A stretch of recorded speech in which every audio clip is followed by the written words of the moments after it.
আমরা থাকতে সেটা আর সম্ভব নয় রূপা, তুই এখান থেকে কোথাও যেতে পারবি না। মা একদম ঠিক কথাই বলেছে, আমরা তোমাকে এই বাড়ির বাইরে যেতে দেব না। শিল্পা যখন এসব কথা বলছিল এমন সময় আরতি গিয়ে দরজা লক করে দেয়। মা প্লিজ আমাকে যেতে দাও, আমাকে বাবার কাছে যেতে হবে। যদি তোকে যেতে দেওয়ারই থাকতো তাহলে আমরা এত কষ্ট করে প্ল্যান কেন বানাতাম? চুপচাপ নিজের রুমে যা। না, আমি বাবার সঙ্গে দেখা করব, তার সঙ্গে কথা বলবো। রূপার কথা শুনে আরতি তাকে একটি জোরে থাপ্পড় মারে এবং বাড়ির কাজ করতে বলে। এরপর রূপা কান্নাকাটি করতে করতে বাড়ির কাজ করতে শুরু করে। এরই মধ্যে রূপা বারবার নিজের বাবাকে ফোন করতে থাকে, কিন্তু তার বাবা প্রচন্ড রেগে থাকায় তার ফোন রিসিভই করে না। বাবা তুমি কেন আমার উপরে রেগে আছো? প্লিজ আমার ফোনটা তোলো, তোমাকে অনেক কিছু বলার আছে। এভাবেই দেখতে দেখতে কয়েকদিন কেটে যায়, কিন্তু রূপার বাবা তার ফোন রিসিভ করে না। এরকমই একদিন রূপা যখন বাড়ির কাজ করছিল এমন সময় তার সৎ মায়ের ফোনে বাবার ফোন আসে। মা তুমি বাবাকে আমাকে ফোন করার জন্য বলো না। রূপা বারবার তার মাকে অনুরোধ করতে শুরু করে, কিন্তু তার মা ইশারা করে তাকে চুপ করতে বলে। এরপর রূপা বাধ্য হয়ে তার মায়ের হাত থেকে ফোন কেড়ে নিয়ে কথা বলতে শুরু করে দেয়। হ্যালো বাবা, তুমি যেরকম ভাবছো সেরকম কিছুই নয়, আসলে সেদিন। রূপা কিছু বলতে যাচ্ছিল এমন সময় তার বাবা ফোন কেটে দেয়। অপরদিকে আরতির হাত থেকে ফোন কেড়ে নেওয়ায় সে প্রচন্ড রেগে যায়। আমার হাত থেকে ফোন কেড়ে নেওয়ার সাহস কি করে হলো তোর? তোর কি মাথা খারাপ হয়ে গেছে?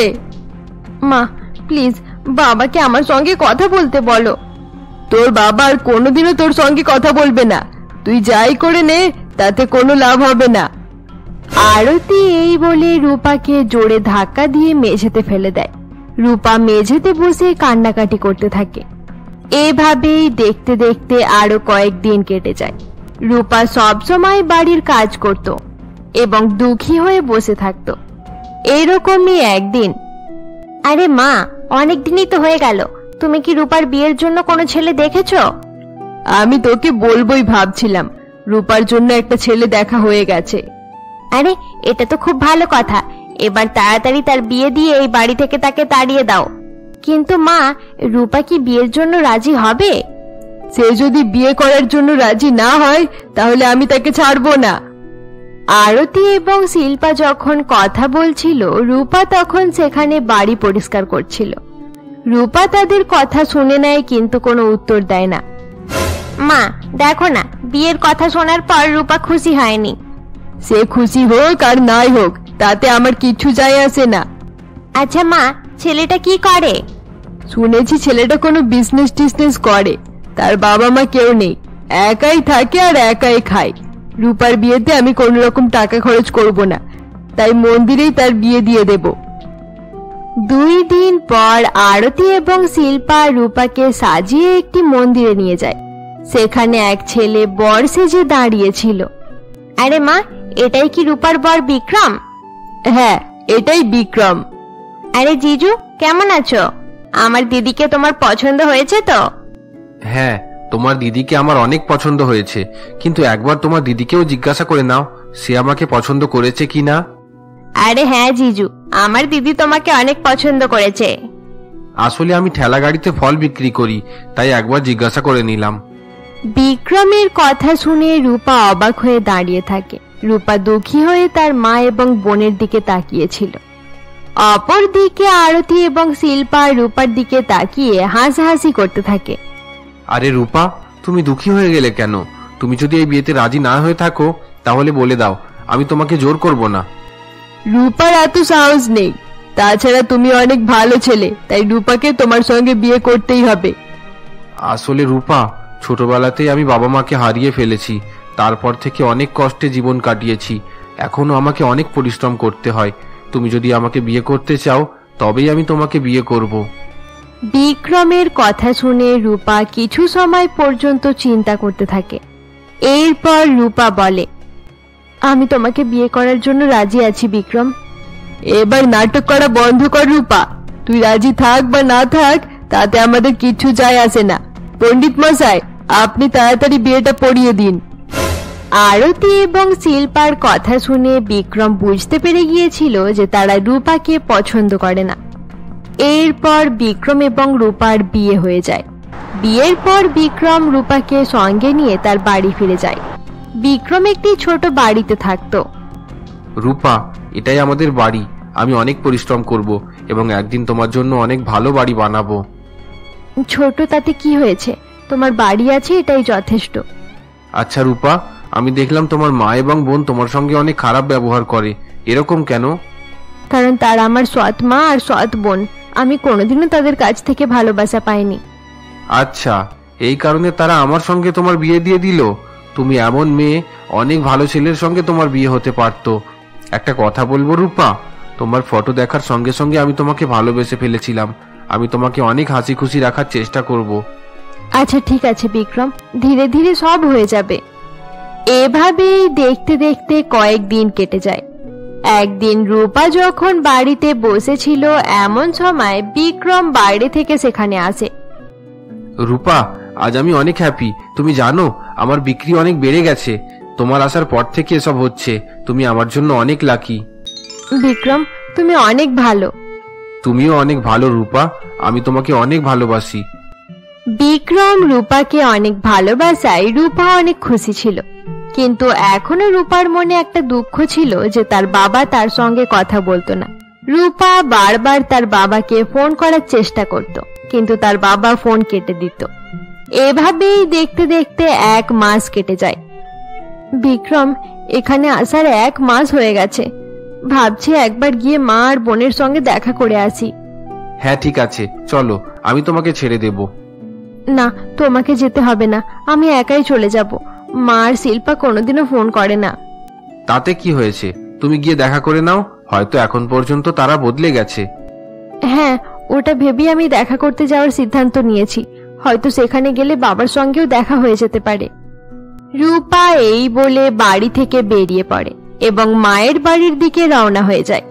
কিছু সময় পর রূপা তার মায়ের বাড়ি পৌঁছে যায়, কিন্তু আরতি তাকে দেখার সঙ্গে সঙ্গে দরজা বন্ধ করে দেয়।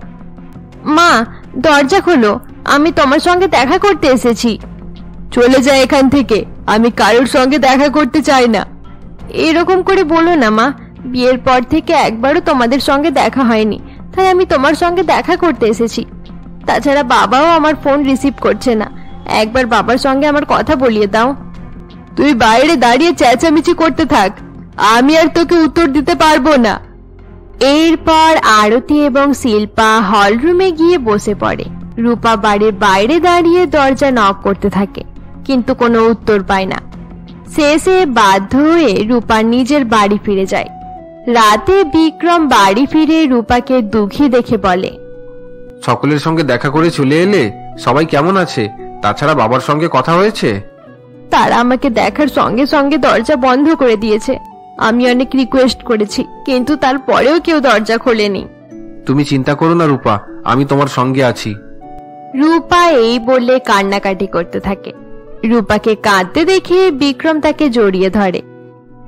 এভাবেই দেখতে দেখতে আরো কয়েকদিন কেটে যায়। বিক্রম খুব ভালোভাবেই রূপার খেয়াল রাখত। এরই সঙ্গে বিক্রমের দোকান ভালোভাবে চলতে থাকে। এরকমই একদিন বিক্রম যখন তার ফলের ঠেলা নিয়ে দাঁড়িয়েছিল, এমন সময় আরতি এবং শিল্পা সেখানে যায়। এই ফলগুলো কিরকম দাম? আরে মা, আপনি এখানে? আপনি ফলের দাম জিজ্ঞাসা করছেন কেন? আপনার যা দরকার এখান থেকে নিয়ে নিন। আমাকে মা বলতে হবে না, সামান্য গরিব ফলওয়ালা আবার আমাকে মা বলছে। আরে আপনি এরকম করে বলছেন কেন? শিল্পা, তুমি মাকে কিছু বোঝাও না। এক্সকিউজ মি, নিজের মুখ বন্ধ করে রাখো। আমি মাকে বোঝাতে যাব কেন? আমরা তোমাদের সঙ্গে কোনো রকম সম্পর্কই রাখতে চাই না। নিজের যোগ্যতা ভুলে যেও না তুমি। আমরা শুধু রূপার বিয়ে দিয়ে তাকে বাড়ি থেকে তাড়াতে চাইতাম, তাই তোমার সঙ্গে তার বিয়ে দিয়ে দিলাম। আমাদের সঙ্গে বেশি আত্মীয়তা দেখানোর চেষ্টা একদম করবে না। এরপর আরতি এবং শিল্পা সেখান থেকে চলে যায়। এভাবেই দেখতে দেখতে আরো কয়েকদিন কেটে যায়। একদিন শিল্পা এবং আরতি যখন বাজারে যায়, তখন তারা সেখানে বিক্রমের ফলের ঠেলা গাড়ি দেখতে পায় না। আরে মা, এখান থেকে বিক্রমের ঠেলা গাড়িটা কোথায় গেল? মনে হচ্ছে তার ব্যবসা বন্ধ হয়ে গেছে, তাতে আমাদের কি? আরে মা, একটু খোঁজ নিয়ে দেখা দরকার। যদি তার ব্যবসা খারাপ হয়ে গিয়ে থাকে তাহলে আমি পার্টি করব। আরতি এবং শিল্পা যখন কথা বলছিল এমন সময় আরতি একটি ছোট দোকান দেখতে পায়। বিক্রম সেখানে বসে ফল বিক্রি করছিল। আরে আরে ওই দেখ, ওই ভিখারিটা আবার দোকান নিয়ে ফেলেছে রে। আরে মা, আমরা তো ভেবেছিলাম ছেলেটা বসা বন্ধ করে দিয়েছে, কিন্তু সে তো একটা ছোটখাটো দোকানই নিয়ে ফেললো। তাতে কি হয়েছে, দোকানটা তো অনেক ছোট, এই দোকানে বেশি বিক্রি হবে না। তাছাড়া এই দোকানে আমি নজর লাগিয়ে দিচ্ছি, খুব তাড়াতাড়ি এদের সর্বনাশ হয়ে যাবে। আরতি এবং শিল্পা দাঁড়িয়ে দাঁড়িয়ে এসব কথা বলতে থাকে। অপরদিকে রূপা বাড়িতে বসে কান্নাকাটি করে এবং বারবার তার বাবাকে ফোন করতে থাকে। বাবা, প্লিজ আমার ফোনটা রিসিভ করে নাও। তুমি কেন আমার সঙ্গে কথা বলতে চাও না? কত মাস হয়ে গেছে তোমার সঙ্গে কথা হয়নি। এখন তো আমার বিয়েও হয়ে গেছে, একবার আমার সঙ্গে কথা বলে নাও। রূপা কান্নাকাটি করতে করতে এসব কথা বলছিল এমন সময় বিক্রম সেখানে চলে আসে। আর কান্নাকাটি করো না রূপা, তোমার সৎ মা তোমার বাবার সামনে তোমাকে খারাপ করে দিয়েছে, তবে তুমি চিন্তা করো না, আস্তে আস্তে সবকিছু ঠিক হয়ে যাবে। পরের দিন সকালে রূপা আবার তার মায়ের সঙ্গে দেখা করতে তাদের বাড়িতে পৌঁছায়। রূপা সেখানে গিয়ে দেখে বাড়ি খুব ভালোভাবে সাজানো হয়েছে। আরে, বাড়ি এত ভালোভাবে সাজানো হয়েছে কেন? তাছাড়া মনে হচ্ছে বাড়িতে অনেক অতিথি আছে, একবার ভেতরে গিয়ে দেখি। রূপা এই বলে দরজার কাছে যেতেই তার সৎ মা সেখানে এসে তাকে আটকে দেয়। তুই এখানে আবার কি করতে এসেছিস? তাড়াতাড়ি এখান থেকে চলে যা, না হলে চাকরকে ডেকে ধাক্কা মেরে তাড়িয়ে দেব। আরতি এভাবে রূপাকে অপমান করে সেখান থেকে তাড়িয়ে দেয়। এভাবে দেখতে দেখতে আরো কয়েকদিন কেটে যায়। এরকমই একদিন বিক্রম এবং রূপা একটি ফুচকার দোকানের সামনে দাঁড়িয়ে ফুচকা খেতে থাকে। তুমি আমাকে ক্ষমা করে দিও রূপা, আমি তোমাকে বেশি সময় দিতে পারছি না। সময় কিভাবে দেবে? এখন তোমার কাজের চাপও অনেক বেশি। ধীরে ধীরে আমরা অনেক উন্নতি করছি। রূপা এবং বিক্রম যখন কথা বলছিল এমন সময় পেছন থেকে কেউ রূপার কাঁধে হাত দেয়। রূপা পেছন ফিরে তাকাতেই অবাক হয়ে যায়। রূপা দেখে তার সৎ মা সেখানে দাঁড়িয়ে রয়েছে এবং তার সঙ্গে শিল্পা খুব সুন্দর একটি শাড়ি পরে রয়েছে। আরে মা, আর শিল্পা, তোমরা? শিল্পা, তোর কি বিয়ে হয়ে গেছে? তোকে খুব সুন্দর দেখাচ্ছে। সুন্দর তো লাগবেই। এই দেখো, আমি কত দামি শাড়ি পরে আছি। এই গহনাগুলোও দেখো, তুমি জীবনে এরকম গহনা দেখোনি। রূপাকে দেখিয়ে কোনো লাভ হবে না শিল্পা। রূপা যেমন ভিখারি ছিল এখনো সেরকমই আছে। আপনারা যখন রূপাকে পছন্দ করেন না, তাহলে তাকে পেছন থেকে ডাকলেন কেন? তুমি চুপ করে থাকো, আমাদের মাঝে বেশি কথা বলতে হবে না। আমি রূপাকে আমার শাড়ি আর গহনা দেখানোর জন্যই ডেকেছি। আমি রূপাকে দেখাতে চাইছিলাম অনেক ধনী পরিবারে আমার বিয়ে হয়েছে। দেখ না, এরা সামান্য ফুচকার দোকানে দাঁড়িয়ে ফুচকা খাচ্ছে। চল, আমরা রেস্টুরেন্টে গিয়ে খাওয়া দাওয়া করব। এরা হয়তো জানে না যে আমার জামাই বাবাজির রেস্টুরেন্ট আছে। এরপর আরতি এবং শিল্পা সেখান থেকে চলে যায়। এতদিন পর তাদের সঙ্গে দেখা হয়ে যাওয়ায় রূপা মনে মনে অনেক খুশি ছিল। এরপর রূপা এবং বিক্রম তাদের বাড়ি ফিরে যায়। অপরদিকে শিল্পা বেশ কিছু সময় পর্যন্ত তার মায়ের সঙ্গে ঘোরাফেরা করার পর শ্বশুর বাড়ি ফিরে যায়। শিল্পার বর বিজনেস করত এবং অনেক ধনী মানুষ ছিল। শিল্পা তার মায়ের সঙ্গে বাড়ি ফিরলে তার বর তাকে বলে, তোমরা দুই মা মেয়ে কোথায় গিয়েছিলে? আসলে আমি মাকে নিয়ে একটু ঘুরতে বেরিয়েছিলাম। এই শহর তোমাদের জন্য নতুন নয় যে সারাদিন ঘুরে বেড়াবে, তোমরা আগেও এখানেই থাকতে। আরে জামাই বাবাজি, বিয়ের পর মেয়ে আর মা আরো বেশি বেশি একসঙ্গে থাকতে চাই। এত যদি মেয়ের সঙ্গে থাকতে ইচ্ছা করে তাহলে নিজের মেয়েকে নিয়ে বাড়ি চলে যান, এখানে বারবার আসতে হবে না। আমি আবার কখন বারবার এলাম? আরে সূর্য, তুমি মায়ের সঙ্গে এত খারাপ ভাবে কথা বলছো কেন? কারণ এটা আমার বাড়ি, আমি বেশি মানুষের মাঝে থাকতে পছন্দ করি না। তাছাড়া আমি কারোর সঙ্গে বেশি কথাও বলতে চাই না। আরে তুমি এত রাগ করো না, আমি তো চলেই যাচ্ছিলাম। আচ্ছা ঠিক আছে শিল্পা, তুই নিজের খেয়াল রাখিস, আমি আসি। এরপর আরতি সেখান থেকে চলে যায়। সূর্য অহংকারী প্রকৃতির মানুষ ছিল। সে তার বাড়িতে এবং জীবনে কারোর কোনো রকমের বাধা দেওয়া পছন্দ করত না। অপরদিকে সময়ের সঙ্গে সঙ্গে বিক্রমের ব্যবসা আরো বাড়তে থাকে এবং বিক্রম একটি বড় দোকান নিয়ে ফলের ব্যবসা চালাতে শুরু করে। বিক্রম এবং রূপা দুজনে একসঙ্গে দোকানে থাকতে শুরু করে। এরকমই একদিন, সত্যি রূপা, তুমি আমার জন্য অনেক লাকি। আমাদের ব্যবসা অনেক ভালোভাবে চলছে। খুব ভালো কথা, আমার জন্য তোমার লাভ হয়েছে শুনে খুব ভালো লাগলো। এতদিন পর্যন্ত শুধু আমি সবার জন্য অপয়া হয়েছিলাম। তুমি এরকম করে বলো না রূপা, আমি তোমাকে থ্যাংক ইউ বলতে চাই। কয়েকদিন পর তোমাকে ভালো জায়গায় ঘুরতে নিয়ে যাব। রূপা এবং বিক্রম নিজেদের দোকানে বসে কথা বলছিল। অপরদিকে শিল্পার স্বামী কাজে অতিরিক্ত ব্যস্ত থাকার কারণে শিল্পাকে সময় দিতে পারত না। এরকমই একদিন শিল্পা যখন তার মায়ের সঙ্গে ফোনে কথা বলছিল, মা তুমি জানো সূর্য আজকাল এত বেশি ব্যস্ত থাকে কাজে যে আমার সঙ্গে বেশি কথাও বলে না। হ্যাঁ, তাতে কি হয়েছে? তোর বর বেশি রোজগার করবে, তবেই তো তুই ভালো করে খরচ করতে পারবি। কিন্তু মা, এভাবে স্বামী স্ত্রীর সম্পর্ক কিভাবে চলবে? মাঝে মাঝে 2-3 দিন পর্যন্ত বাড়িতেও আসে না। ওসব নিয়ে তুই চিন্তা করিস না শিল্পা, মাসের পর মাস বাড়িতে না এলেও চলবে, কিন্তু টাকা যেন ঠিক সময় বাড়িতে চলে আসে।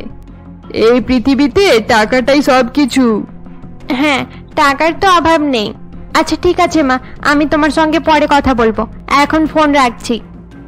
শিল্পা বুঝতে পেরে গেছিল তার মায়ের সঙ্গে কথা বলে কোনো লাভ হবে না, তার মা শুধু টাকাই পছন্দ করে। শিল্পা তার স্বামীর কাছ থেকে ভালোবাসা পেতে চাইছিল, কিন্তু সূর্য তাকে একটু সময় দিত না। সেদিন রাতের বেলা শিল্পা যখন হল রুমে বসেছিল, এমন সময় সূর্য ড্রিঙ্ক করে বাড়ি ফিরে আসে।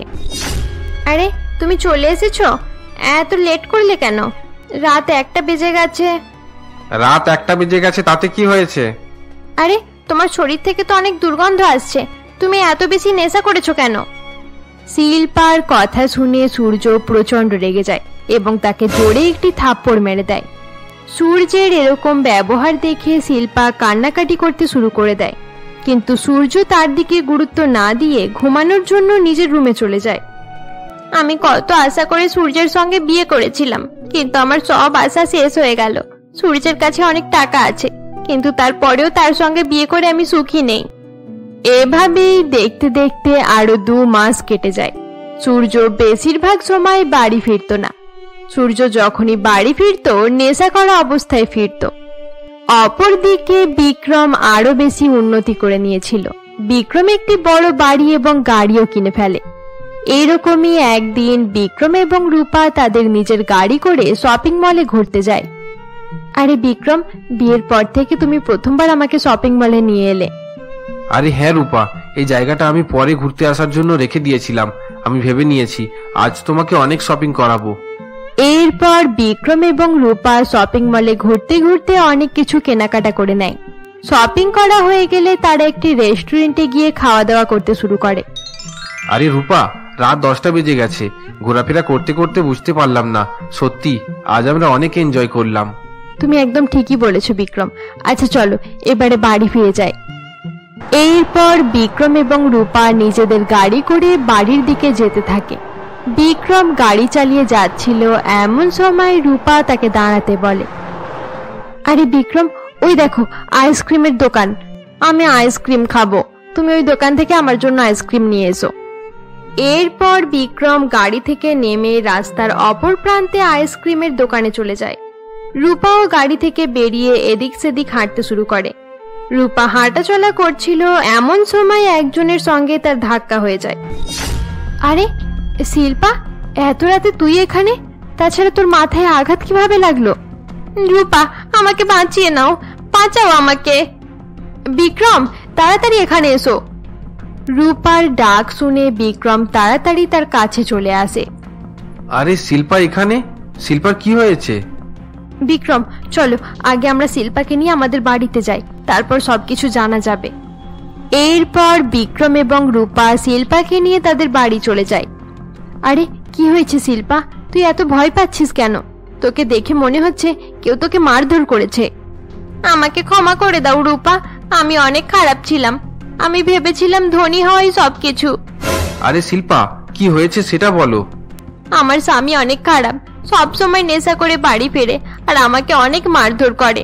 দেখো আমার কি অবস্থা করে দিয়েছে। আমি তার থেকে বাঁচার জন্য পালিয়ে যাচ্ছিলাম। কিন্তু শিল্পা, তুই মাকে এসব কথা জানাসনি কেন? মা তোর বরকে বুঝিয়ে বলতো। মাকে অনেকবার বলার চেষ্টা করেছি, কিন্তু মা আমার কোনো কথাই শোনে না। মা শুধু টাকা পয়সা নিয়েই চিন্তা করে। কিন্তু এবার আমি বুঝতে পেরে গেছি টাকা পয়সাই সবকিছু নয়। এরপর রূপা শিল্পার মাথায় ব্যান্ডেজ করে দেয়। পরের দিন সকালে রূপা তার সৎ মাকে ফোন করে এসব কথা জানিয়ে দেয়। আরতি সবকিছু শুনে অনেক ভয় পেয়ে যায় এবং রূপার বাড়িতে পৌঁছায়। শিল্পার অবস্থা দেখে আরতিও কান্নাকাটি করতে শুরু করে দেয়। আরতি যখন রূপাদের বাড়িতে ছিল এমন সময় রূপার বাবা ফোন করে। আরে আরতি, আমি বাড়ি ফিরে এসেছি। আমাদের বাড়িতে তালা লাগানো কেন? তুমি কোথায়? আমি রূপার বাড়িতে আছি। তুমি তার বাড়িতে কি করতে গেলে? এই মুহূর্তে বাড়ি ফিরে এসো। না, আমি বাড়ি যাব না, তুমি এখানে চলে এসো। আমি সব কথা তোমায় বলছি। আমি তোমার হাত জোর করছি, তুমি এখানে চলে এসো। আরতির কথা শুনে অজয়ের ইচ্ছে না থাকার সত্ত্বেও সে রূপাদের বাড়িতে আসে। নিজের বাবাকে সামনে দেখে রূপার চোখ জলে ভরে আসে। আমাকে ক্ষমা করে দাও অজয়। আমি তোমাকে তোমার মেয়ের থেকে দূরে করে দিয়েছিলাম, তাই আমার নিজের মেয়ের সঙ্গে আজ খারাপ ব্যবহার হচ্ছে। এরপর আরতি অজয়কে সমস্ত কথা জানিয়ে দেয়। আরতির কাছ থেকে সবকিছু শোনার পর অজয় অনেক দুঃখী হয়ে যায়। আমাকে ক্ষমা করে দে রূপা, আমি তোর উপর বিশ্বাস করলাম না। এতদিনে একবারের জন্যও তোর সঙ্গে কথা বললাম না। হ্যাঁ রূপা, আমাদেরকে ক্ষমা করে দে। আমরা জানি আমরা অনেক বড় অপরাধ করেছি। তোমরা এভাবে ক্ষমা চেও না। আমি তোমাদের উপর রেগে নেই। আমাদের পরিবার একসঙ্গে আছে, এটাই আমার জন্য অনেক। এরপর অজয় এবং বিক্রম সূর্যের কাছে যায় এবং তাকে নেশামুক্ত করার জন্য সেন্টারে ভর্তি করিয়ে দেয়। কয়েকদিনের মধ্যেই সূর্যের নেশা বন্ধ হয়ে যায়। এরপর থেকে সকলে সুখে শান্তিতে নিজেদের জীবন কাটাতে শুরু করে। বন্ধুরা, আমাদের গল্পের সিরিজ এখানেই শেষ করা হলো। গল্পটি ভালো লেগে থাকলে অবশ্যই কমেন্ট করে জানিও। আর এরকমই গল্প আরো দেখতে আমাদের চ্যানেলকে সাবস্ক্রাইব করতে ভুলবে না।